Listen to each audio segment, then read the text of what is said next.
Today we're putting tank tops to the Stampinator at Rockfest. We're gonna apply the green rubber. Now this is a heat conductor rubber that allows us to go over seams and just smooths everything else out on the Stampinator. So to get this in there, I'm gonna come in here and I'm gonna loosen the Teflon, and this actually slides between the Teflon and the heat platen.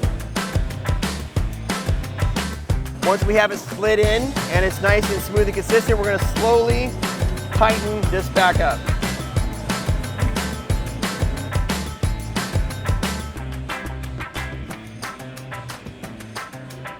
So you want to adjust your Stampinator platen temperature up about 20 to 30 degrees. So if you want to stamp at 330, we're going to start actually at 350 on the temperature panel.